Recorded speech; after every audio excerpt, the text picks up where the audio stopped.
Hi, welcome back to Anything is Possible. I am Tamara, and I live at Lake Chapala in Jalisco, Mexico. I wanted to start out first by thanking all of you your condolences about the passing of my dear magical cat Felix. He's being missed a lot by all of me and my pets, but we're trying to move forward and just remembering the wonderful memory of him. But I really appreciate the feelings that you expressed. This time I had promised that I would talk about climate change and Lake Chapala and how it's affecting this area. One of the reasons that I moved here was that over the last 10-15 years, Southern Oregon just, to me, really became not workable for me at all. The summer weather would be weeks and weeks of temperatures 110, 120 degrees. I had no air conditioning and I couldn't afford to add it to the house where I was living. The wildfires were really just terrible. I started getting the last summer, I was so sensitive to the smoke I was developing a cough, and it just really bothered my lungs a lot, and I knew it was very bad for my health. And then winters were very unpredictable. Some winters would be very cold and snowy. Others there would be no snow. This past winter, since I've moved, was a really good, wet, snowy winter. And so the reservoirs are pretty much full and things made up for a lot of lost time. But, you know, there's a downside to that, too, is that all the wet weather can often cause a lot of buildup of fuel. So grasses, shrubbery, tree growth, if it gets to be a really hot, dry summer again, it means that there is a lot more fuel for fires, and in fact, fires have already started in May. So that is why I moved from Southern Oregon, and I really didn't want to literally jump out of the frying pan into the fire. Of course, everybody thinks of Mexico, and they think of it being much hotter, being further south. But in fact, Lake Chapala has very historically been a really temperate area, and it's largely due to the fact of the lake. The lake is the largest lake in Mexico. It's huge.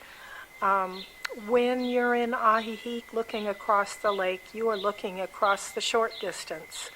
And it is a long, narrow lake, and the part that's further east is 50 miles away, and you cannot see from one end of the lake to the other, the long direction. So it is a huge lake.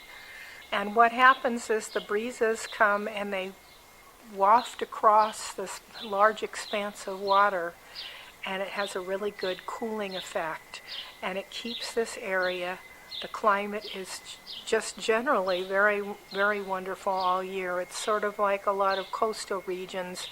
They never get to the point where it ever freezes, and it never gets super hot in summer.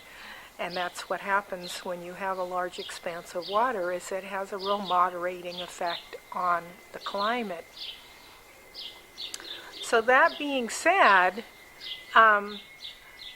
I looked at a lot of different websites with statistics on weather and climate and found a couple of really good research papers that had been done on the history of the lake and the water supply, and some on the climate, but mostly it's the water, which to me is really critical because a lot of people know that there was a couple of points in time, where the volume of Lake Chapala dipped dramatically, and so the shoreline moved way out. from where people are used to seeing it. Now, I have to say that the volume of the depth of Lake Chapala is actually very shallow. One paper said that it was 7.7 meters average depth, another said 6 meters average depth, but even at its deepest spot, it's only 11 meters deep. And 11 meters is, I converted, I have to look at my cheat sheet, 36 feet. So 36 feet is not very deep at all. So the fact that it's a very shallow lake, it doesn't take much to actually see a big difference in the shoreline receding a lot. And so people just think, oh my gosh, the lake is drying up. The statistics overall on Jalisco from 1901 to the present show a very definite change in the climate. And this is kind of typical worldwide. But again, you have to look at the fact that it is all of Jalisco. So that it's like looking at all of California.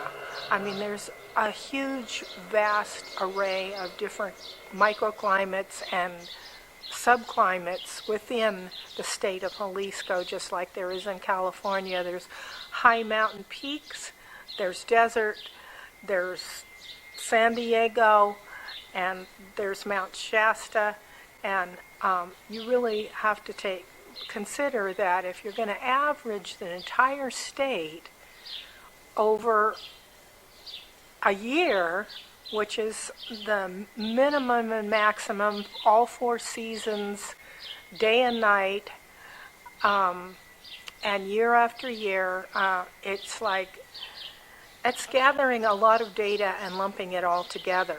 But that being said, the trend is that it is getting significantly warmer in Jalisco over the past few years. And there's been some fluctuation, of course, but in 1901, the average temperature actually was quite cool and dipped to below freezing, 0 centigrade, and now it never does. The whole state pretty much is a lot warmer. So, you can't look at this and say, well, that's how, that Lake Chapala is getting hotter. Well, it is getting hotter, but at the same time, again, we have the moderating effect of this large body of water. So it's actually in much better shape than the rest of Jalisco and a lot of the rest of Mexico. It was mostly, I guess, about in the 1950s. They were really building up industry here, and there's 517 dams in the watershed leading into Lake Chapala. So the siphoning off of water has a huge impact on the lake. And 60% of the water coming into Lake Chapala is actually sent to Guadalajara for their use. So over half of the water that should be coming into the lake is actually going to Guadalajara for their use. Nobody here at Lake Chapala uses the lake water. Our water is all well water that the residents here and the towns and the lakeside use. Because of seepage, the groundwater is relatively high here, so wells work fine. But Guadalajara is a different story, and population throughout this area has grown and grown and grown and grown. And Lake Chapala itself, this area has gotten just so immensely popular, largely because of the climate, but building is just non-stop here, and I really don't know how we're going to be able to support all the people that are moving here, quite frankly. There are areas that don't have water certain days of the week, and certain times. I mean, I know in my little new neighborhood in San Antonio, Tlayacapan, the water just kind of goes down to a trickle during the day, so I do have some tap water, but mostly during working hours, they send the water through the system that goes to everybody's aljibe and tinacos to fill those tanks. So a lot of people in some areas were not even getting enough to fill up their aljibes and tinacos, so they're having to have pay for water trucks to come and fill their tanks, just for general household use. So be forewarned that, the future here of water in this area is pretty iffy, and the population is continuing to increase, and of course Guadalajara is continuing to have more population also, so that means more water is going to be siphoned off from the lake. So the other 40% of the water that comes out of Lake Chapala is for agriculture, because this is a huge agricultural area. We grow lots of berries and other fruit, and farming that goes on locally here, a lot of goats and sheep. But also evaporation. With that expansive water, especially when it's warmer than it has been in general, the evaporation is really significant. Somebody had asked a question about El Nino, and this is expected to be an El Nino year, pretty much worldwide. 90% confidence level El Nino year, and especially throughout the winter. So the last El Nino year here was in 1997 and 1998, and it was really significant. The average, it was during the dry season, the average temperatures in Guadalajara were 3 to 4 degrees centigrade hotter than it normally would be. And the humidity was 6 to 8% lower than it is normally. So El Nino had a significant effect on the temperatures here, and also the lake lost 1 meter in elevation. So if you can imagine the shoreline of a shallow lake like this, if you lost 1 meter of water, the shoreline would go way out. And that's when that was 1 year that the people really started freaking out and thinking that Lake Chapala was going to dry up. And luckily, that was just 1 year, and then we've had more years of good rain. And in fact, last year was a really good rainy season. And with El Nino, I don't know how I haven't seen anything to indicate what it's going to be like for winter here. We're just getting into the rainy season, which goes 5 months here. So that kind of goes to the beginning of winter, and then we're into the dry season. So it could be that this year will be super dry during the winter season, when there won't be any rain, and it may be warmer than normal too. So just in terms of the watershed, the river coming in to Lake Chapala is called the Lerma River, Lerma, Lerna, and so this entire basin area that is the watershed that all the creeks and streams and everything, they feed into the river Lerma, which feeds into Lake Chapala. The river that goes out of Lake Chapala is the Santiago River, and in dry years the Santiago River gets no water at all from Lake Chapala because the water level is too low to send anything out into the river.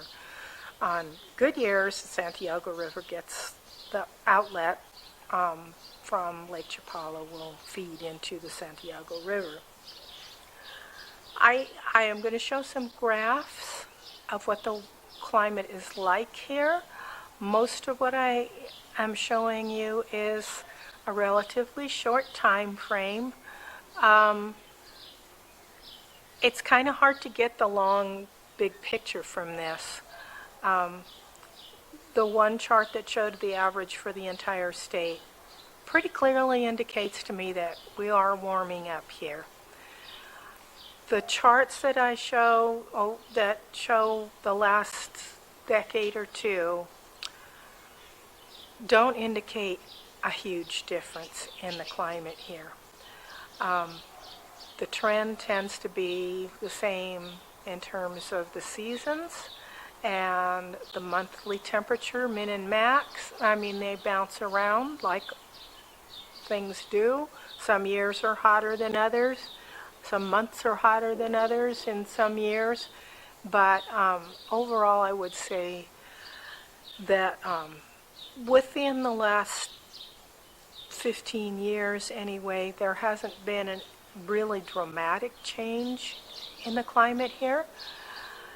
And I'll be 70 this year, and so I think, well, if there isn't any major change any more than there has been in the last 15 years, I'm going to be okay. You know, it's not going to be like within my lifetime I'm going to have to worry. But that being said, with this dramatic increase in the population here, I have a feeling that things are going to get, water is going to be more of a problem here for sure. And I'm not sure how the lake will be. Hopefully they'll regulate the water that goes to Guadalajara, start rationing that. I don't know how it's going to pan out, but when I moved here from the United States, I took a long, hard look at the places in the United States and the changes that were happening there, and I saw much more dramatic change. Just within the last 15 years, there's definitely more change in Oregon and in California. So I think for the short run, it's probably safe to say that Lake Chapala has a more moderate climate, and it's not going to be vastly impacted by climate change. Over the long run, yes, the whole world is changing. Ice cap melting, droughts, tornadoes, hurricanes of epic size, record-breaking storms. So I have to say that in terms of future generations, I have to say that the whole world looks a little bleak to me. And selfish as I am, I have to say that I think I'm going to be fine for my lifetime. And so, you know, that's the best I can do, I'm afraid. Lake Chapala is experiencing climate change, just like all of the rest of the world. But luckily, having this wonderful body of water here, as long as we take care of the water in the lake and don't siphon it all off and regulate the usage from the dams, from the watershed, and if we continue to have some decent rainfall, I think we're going to be fine. So I don't know if that's going to help you make any decisions or not.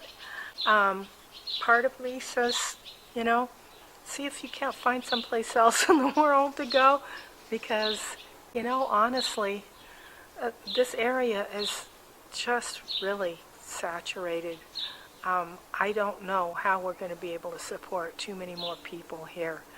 And I came last year, so I'm adding to the problem. I realize that. But it's hard not to say, come on down, the weather's fine. Because for the most part it is, and it will continue to be